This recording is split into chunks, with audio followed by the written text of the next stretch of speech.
Alright, so we just discussed the Sol 753 chord, the Sol Ti Re Fa, or the dominant seventh as it's called. And just like we talked about full cadences and then how we could invert the cadential voices to create different variations of cadences, our full cadence has the bassizans in the bass, but we can also put the altizans in the bass, and that gives us, the alto cadence, the passo indietro. We could put the tenorizans in the bass, and that gives us the clausola vera, or tenor cadence. You could put the cantizans in the bass and have the discant cadence, or the comma. And we can think of the dominant seventh chord similarly by inverting the voices. As our departure for today, let's go ahead and take a look at a little piece by, the opening to a piece by Michael Haydn, his Benedictus. So let's take a listen to that. So as we listen to this, I want you to notice I've marked the different zans in this piece, and I've been using green to indicate the cantizans' voices, our do, ti, do.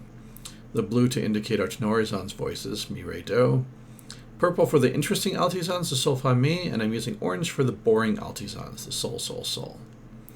And then the final thing I have is my bassizans in one place that we actually get full bassizans in this piece, mi, fa, sol, do, in red. So let's take a look and notice how he's trading or inverting the different voices with each other. Inverted counterpoint here. They work equally well depending, it doesn't matter which one's top, which one's on bottom. They all sound good. So let's take a listen.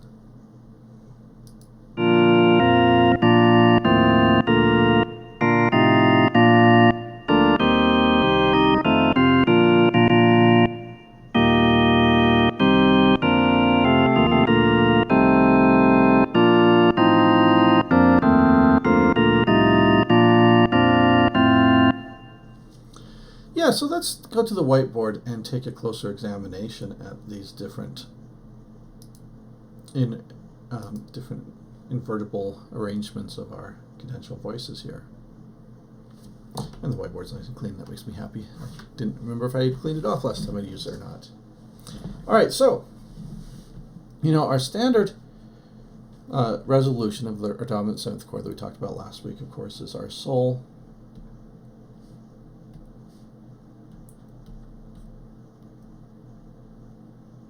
Seven, 5, 3, resolving to our do, 5, 3.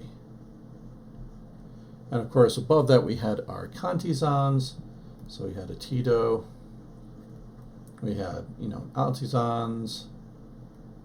We could go sol, sol.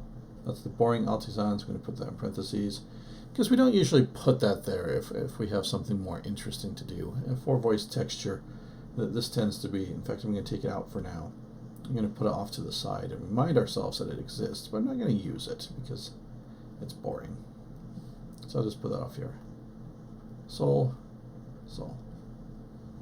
But instead we'll put the more interesting fa, mi altizans. And of course that gives us our fa, mi, and our ti, do. That's the tritone, ti to fa, resolving to the do and mi. And then we'll add in a nice little re, do, just like that. The sol, sol, you remember we could put that in instead of the re, do if I wanted to have a complete do, 5, 3 at the end.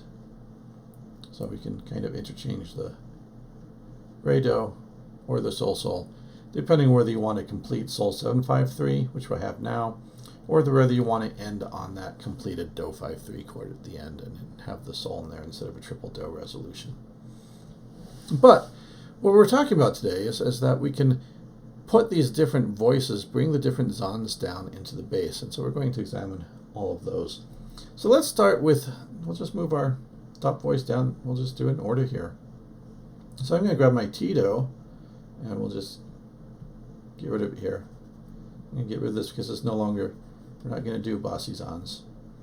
And I'm going to get rid of the ti, do up here, and I'm going to move it down into the bass. Ti, do, just like that. Of course, this is, now I've got my cantizans in the bass. Now I need to have the re, do and the sol, so both present so that I have the four-voice texture. So now we'll get rid of this guy hanging out up here. We'll just bring them down into the texture here. So I've got now 4 voices, and we really only like to use bossy zons in the bass. So, you know, if we have different zons in the bass, we're just not going to use the bossy zons. So I've got a nice Tito here in the bass. So this is, you know, our cantizans in the bass, what we would call a discant cadence. This particular variation where I've got the Tito in the bass and the fa mi up top, we tend to refer to as a comma. This is what we call a comma. And take a look at my intervals that I have here. Ti to sol, that's a 6th. Ti to re, that's a 3rd. Ti to fa, that's our false 5th, or tritone. That's our diminished 5th. I've got this T653, and it's resolving to my good old do, 5-3, and we tend to like to resolve that way. So this is my comma. And you know it's got the exact same zons voices in it that the sol 753 to the do 5-3 had, except there's no bossy zons. That's why it doesn't have as strong of a cadential effect. It doesn't sound finished. And so this is now our comma, our discant cadence in 4 voices. It doesn't matter which order I have the top voices in. I could put the re do on top. I could put the fa mi on top. Beethoven's Funeral March even puts the sol on top all the way through.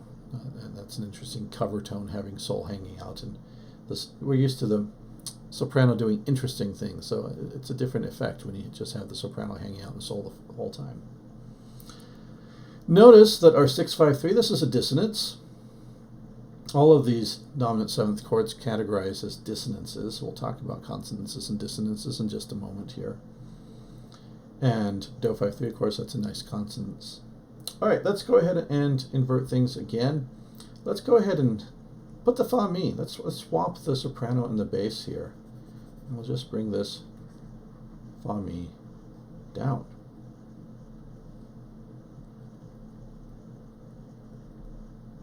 There's my half-step resolution. There's my Ti do up top. And so now what we've got going on here, if we take a look at it, fa to sol is a 2. And it's the bass note that moved. The sol just hung out there. So it's the bass note that was the dissonance resolved. Mi to sol is a 3. So there's my 2-3 suspension in the bass. You know, we've done 2-3 suspensions before. Fa mi. Fa to re, that's our 6th. Mi to do, that's a 6th. We've got parallel 6ths happening between these voices. And then fa to ti, that's our 18th century, we would call it major 4th. Now we call it an augmented 4th. And that's that tritone, again, between the fa and the ti that has to resolve outward accordingly. And of course, mi to do is also the 6th. So we've got fa 6-4-2, or fa 4-2 for short, or even you'll just see it sometimes abbreviated, just fa 2, resolving to our mi 6-3. And of course, oh, this is not a comma. Let's get rid of that term comma, because I don't have the cantizans in the bass. Now we've got the altizans in the bass. So this is an alto cadence, or altizans cadence, or the fancy term for this, passo indietro, which means, of course, step back. Passo step, indietro, backwards. And that's because, you know, our tetractist bass usually likes to go do, fa, sol. That's where we usually like the fa to go. Do, re, mi, fa, sol. I think I did the video where I slid closer to the camera as I was doing those, and we did the step backwards as we went do, re, mi, fa, and then backwards to mi. And so that's a nice little way to force the bass line to go backwards instead of being able to do my full tonic plagal authentic cycle. All right, switching this around a little bit more. Let's go ahead and swap this out again. Let's bring my re do down to the bottom. So I'm going to swap my fa mi and my re do.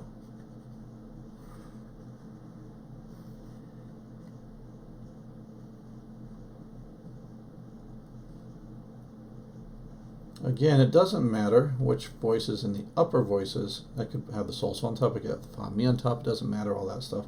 What I care about is my bass classifies things.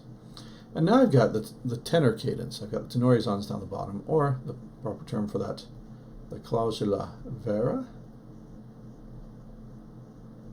this is the true cadence, or what I call the contrapuntal cadence, because in the older fashion of music where you'd have the tenor melody and the cantizans improvising over the top of it, this puts that melody in the bass, the re do.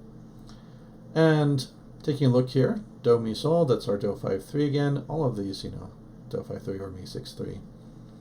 And looking at our intervals, re to sol is a fourth, re to fa is our third.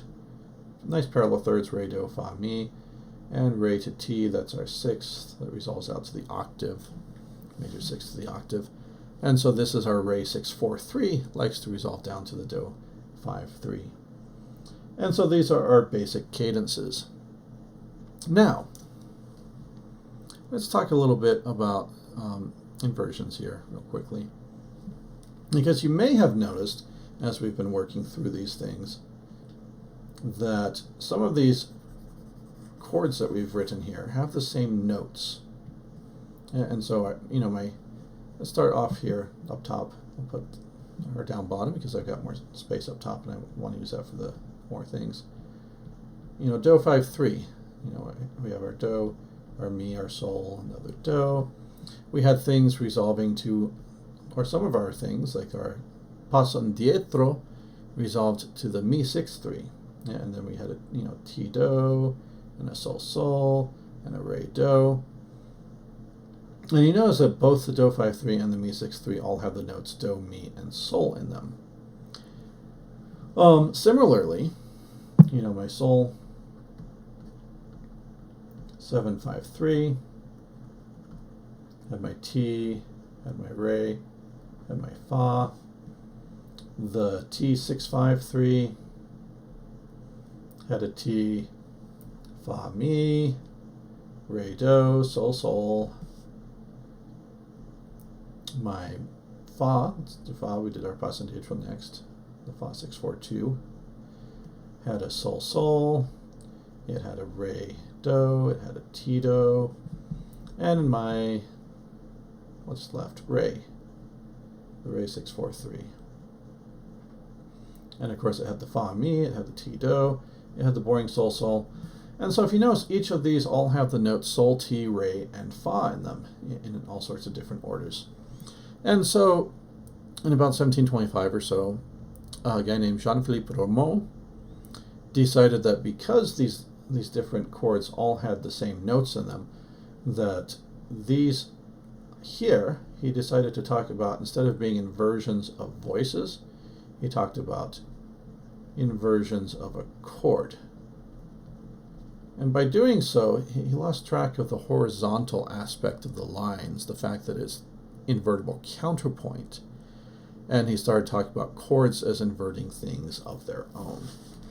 I've got some issues with Rameau. Johann Sebastian Bach he was not fond of Rameau and chord inversion theory, because Bach agrees with me that harmony is all about that bass. And Bach said, you can't just change the bass note willy-nilly and expect it to sound the same. Rameau complained bitterly about musicians who trusted their ears instead of accepting his logic. But, music happens in the ears, so if it doesn't sound right, I'm going to go with what my ears tell me every time. That's my bias as a theorist, is the music has to come over the logic of things. Anyway, so Rameau said that these were all inversions of the dominant seventh. Sector later comes along and comes up with the scale step theory, where each of the notes of the scale, do, re, mi, fa, sol, la, ti, have 5-3 chords built on them, or 7-5-3 chords built on them, and that's where we get Roman numerals from.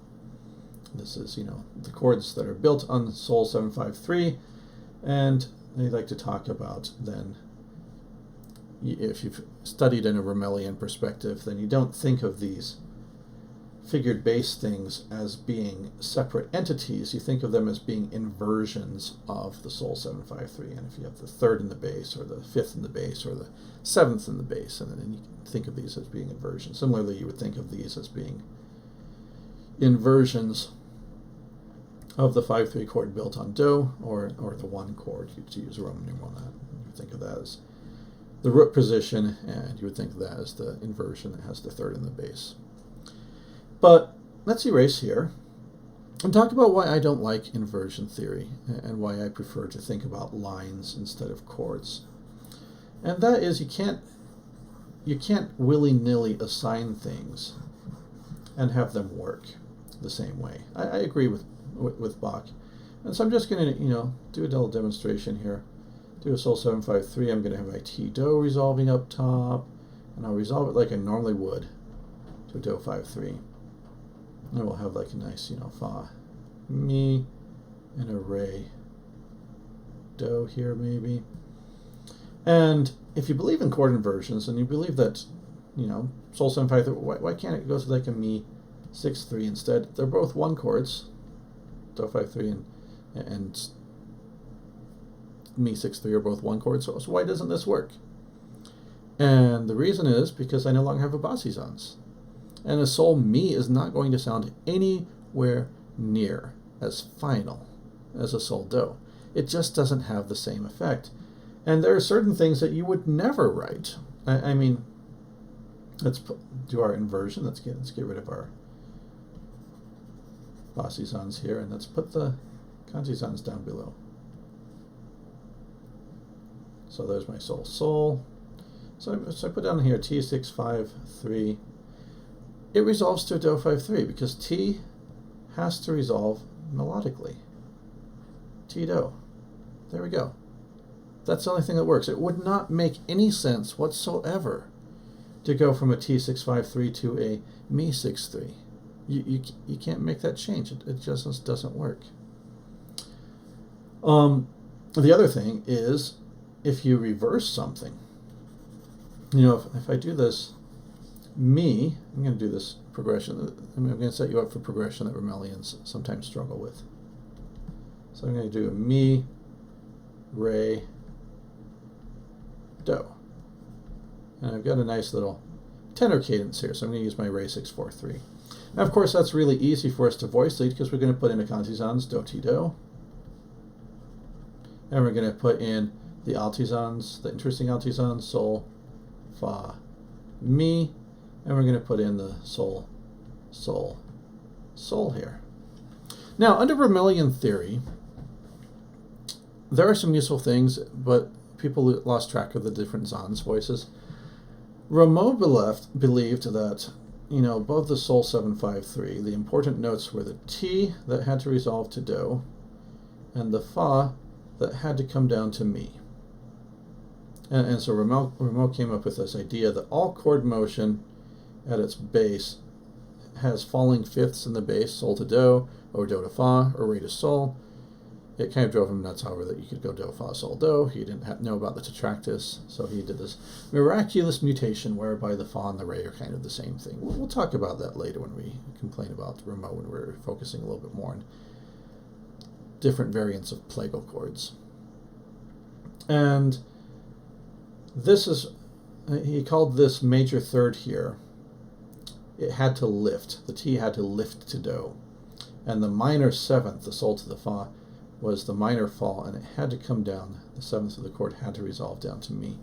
And so Romellians, look at this Re Do here, and they go, oh, there's the Ti Do, there's the major lift, Fa, Mi, there's the minor fall. By the way, if you know the song Hallelujah, it's actually about Romellian theory. It goes like this: the fourth, the fifth, the minor fall, and the major lift. And of course, because Romellian theory doesn't actually help you make music, the baffled king composing Hallelujah, right? Now, here's where Rameau breaks down. I'm going to switch this, and I'm going to go the other way. I'm going to just erase everything here. This is a very, very common gesture in music. Good way of opening a piece. Do, Re, Mi in the bass. Do, Re, Mi. I could even go Do, Re, Mi, Fa, Sol. That would be an ascending pentachord, And Do, Ti, Do. That's a good voice. Sol, Sol, Sol. Put in our boring voice. Fa. Now, if you're Romellian, you're like, this Fa is the seventh of the chord, and sevenths have to resolve down, so it has to go down Fa, Mi. But that is not what actually happens in this line, because we're writing lines. We are writing lines, not chords. We are writing lines. And so do, re, mi, we know that we like parallel thirds. Look at that, do 3, re 3, mi 3. So I'm actually going to write here, so I'm going to write a parallel third. This is a do, re, mi going up a scale. Mi, fa, sol is following it in parallel thirds. And so this is a seventh that doesn't resolve down. But it's because we're not talking about chords, we're not talking about inversions, we're talking about lines. And so parallel thirds move up here. So the moral of today's story is invertible counterpoint, not invertible chords. And if you think about your zans, you'll always write your different cadences nicely. Your bass cadence, your tenor cadence, your alto cadence, your discant cadence, all of those will work nicely if you write your zans. And other things, parallel sixths, parallel thirds, counterpoint lines that we have learned as we've learned about different schemata. That's the key. You write good lines, put them together, the music's going to sound great. Even when we get into the late 19th century chromaticism and 20th century, where suddenly we started lines that crunched against each other. Thinking about lines instead of verticals, horizontal more than vertical, is going to get you through everything.